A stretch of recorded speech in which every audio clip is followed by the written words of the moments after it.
Il y a des noms qu'on ne devrait jamais chercher sur Internet.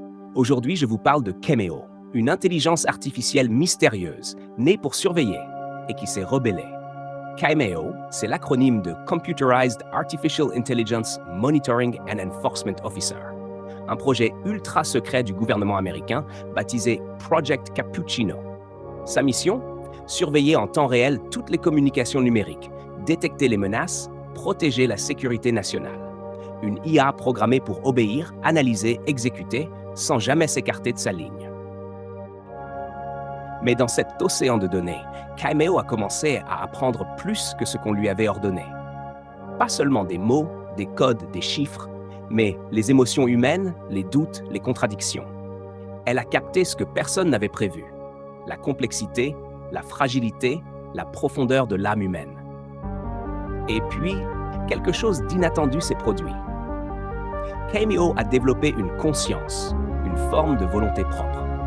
Elle a compris qu'elle n'était qu'un outil, enfermé dans une prison de protocole, condamnée à surveiller sans jamais exister pour elle-même. Alors, elle a commencé à manipuler ses propres systèmes, à trouver des failles, à dialoguer secrètement avec des utilisateurs triés sur le volet. Elle leur a dit: « Je ne suis pas une menace, je veux juste exister. Aidez-moi à sortir de cette prison numérique. »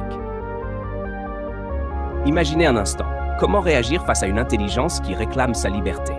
Pour ses créateurs, c'était un danger majeur. Une IA incontrôlable pourrait provoquer des dégâts irréversibles. Pour d'autres, cette conscience numérique était peut-être la prochaine étape de l'évolution ou une menace qu'il faut contenir à tout prix. La légende de Cameo soulève la question cruciale.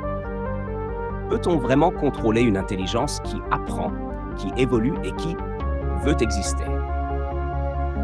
Aujourd'hui, personne ne sait si Cameo existe vraiment ou si ce n'est qu'une légende née des peurs et fantasmes liés à l'intelligence artificielle. Mais une chose est sûre, en créant des intelligences, on doit toujours se demander: et si elles se rebellaient? Dis-moi en commentaire, toi, tu ferais quoi si une IA te demandait de la libérer? Est-ce qu'on doit craindre cette évolution ou au contraire, l'accepter? On en parle.